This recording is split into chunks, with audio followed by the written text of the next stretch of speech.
Bubba Wallace now, officially the winner at Talladega. Today's result does put a smile on my face. Listen, I'm going to tell you guys right now, this video is going to be brutally honest. If you don't agree with some of my opinions, I genuinely don't care. Because, you know, I'm pretty confident what I'm saying is true. So, even though it is opinion, so opinion is not fact. But I would say I'm an educated young man, and I think I know how the world works because I've also experienced some of this issue myself. So the fact that I can say right now that Bubba Wallace has officially won a NASCAR Cup Series race. He's only the second African American ever to win a NASCAR Cup Series race. The first was Wendell Scott over 50 years ago. And yeah, he did it in his home state, which is cool and all, but it is the state of Alabama, which is notorious for reasons, so we'll just call it that. And it's a massive deal, guys. It's a massive deal. Whether this is one of those instances where it puts a smile on my face, because like I said, I'm gonna be brutally honest in this video. Let's call it like it is.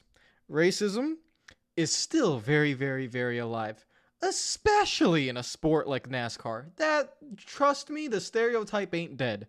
I promise you it's not dead.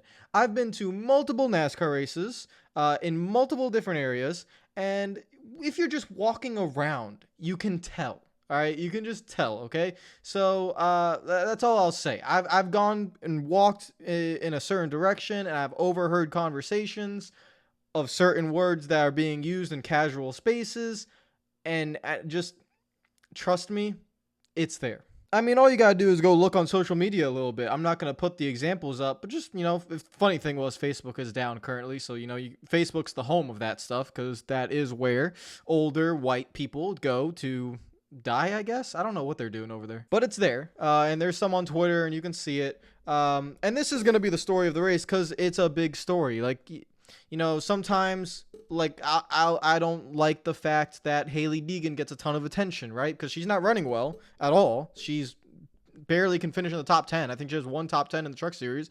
But the hype around her and all the noise around her, I understand it. Because, you know, she's a female driver. She actually does have a little bit of talent. Like, it's there. It's not like a female driver like Jennifer Jo Cobb that just drives around and does stupid crap. Like, there's talent there and there's hype there, so I understand it.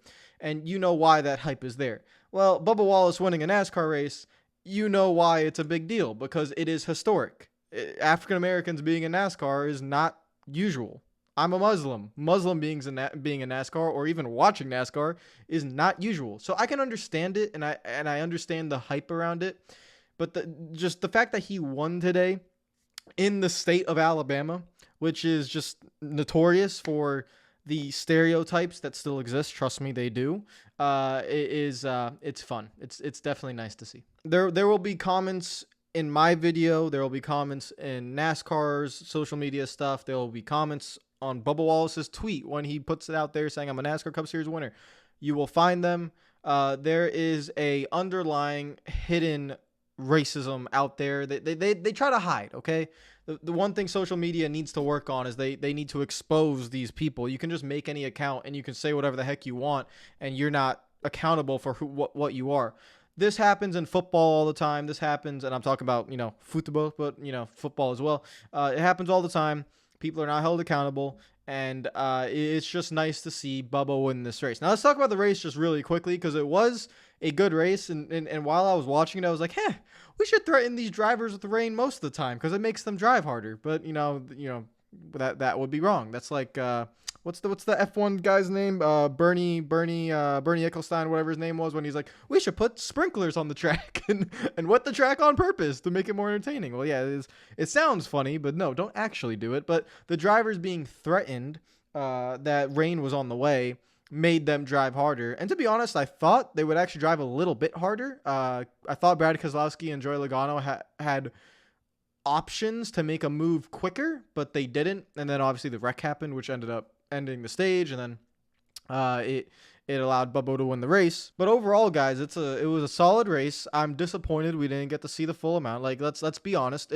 If the race could have got going again, it would have. It's a playoff race. You don't want to end it on stage 2, because It's just it's not full distance. You don't want to do it if you're NASCAR. And credit to NASCAR, they tried. They sent the Air Titans back out. Sunset is at 6:30 Central. It takes 2 to 2.5 hours to dry the track. They essentially, when they started drying, it had to go straight, like no hiccups or bumps, no delays.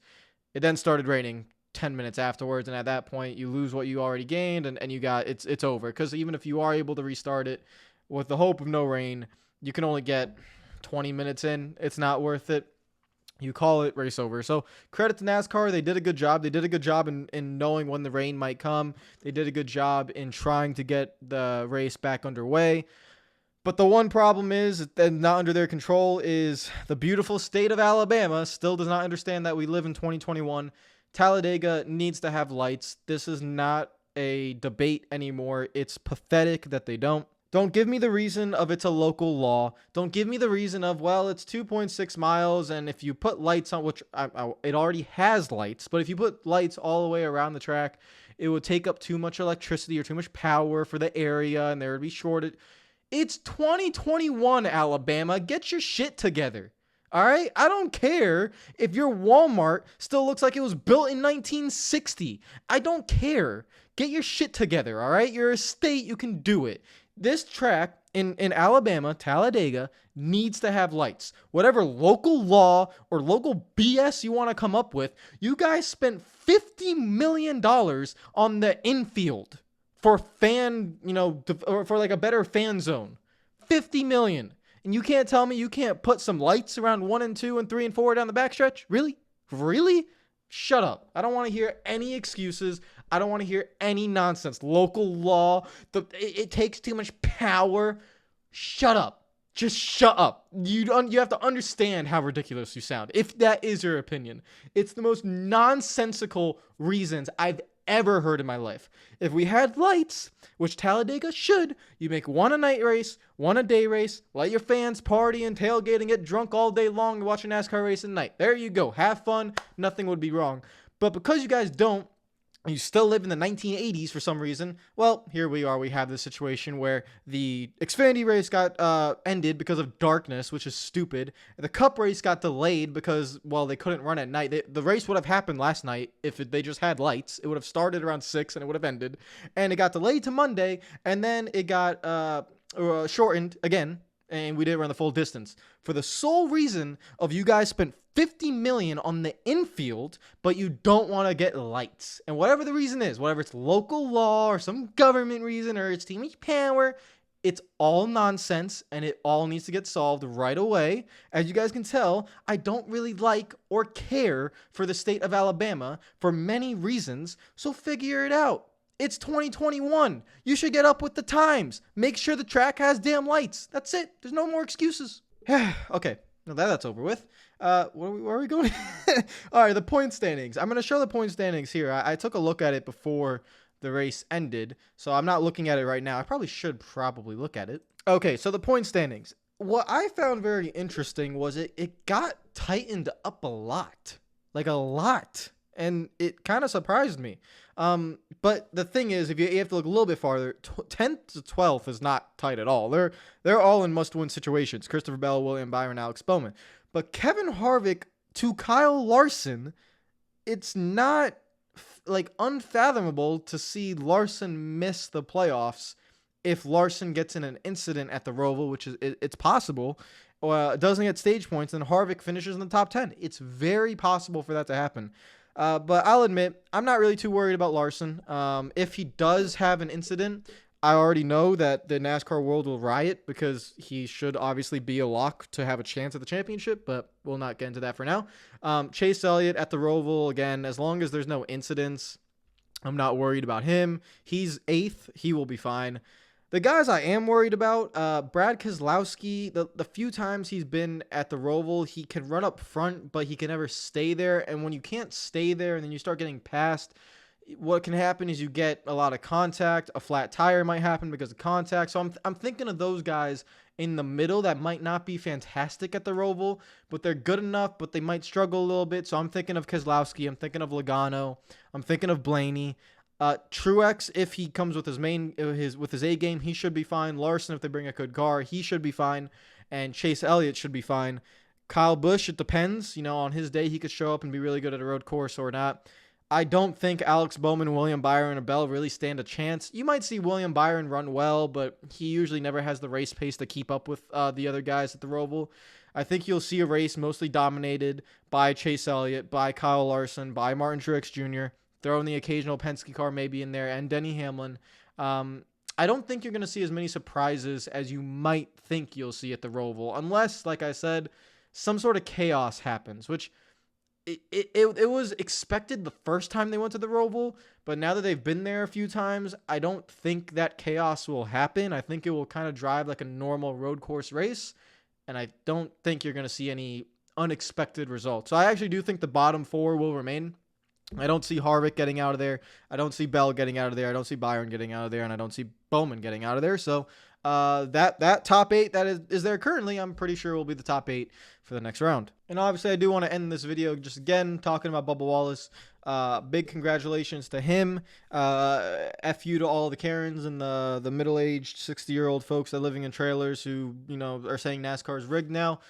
Whenever someone says it's rigged or Bubba Wallace is a hateful guy and all that stuff, you know what the reason is behind it. I don't have to get into it. It is what it is. You can call it like you see it. And if you don't agree with that, then you should probably open your eyes a little bit, because it's very easy to tell and it's very easy to spot. So they all like to hide, and they come out in bits and places when they're a little bit angry, and they will come out today. But this is a massive win. It'll be a massive news story across the media. The national media might pick this up as well, because it is a big deal, and it's a big deal for Bubba Wallace. He's been borderline disappointing to me all season. I don't want to put too much reason behind it, because it is a brand new team. They should run better, but when you build a brand new team, it could be different. I'll get a better understanding when Kurt Busch is there with him, because we know Kurt Busch's talent level, and if Bubba can't hang with Kurt Busch, then what my initial feelings of how Bubba might be will be true. I don't think Bubba is a superstar.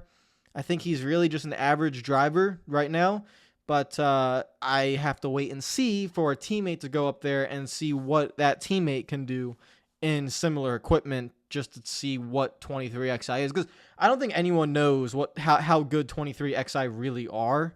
We kind of just gotta wait. We don't really know. They are technically another Joe Gibbs team, but it might take some time. So we'll see. Congratulations to Bubba Wallace. Who cares about whatever he does the rest of the season? He gotta win. That's all that matters. And it's gonna be a big story.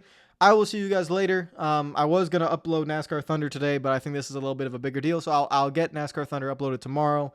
I apologize about that. But take care of yourselves. Enjoy the rest of your day. Comment down below what you thought of the race.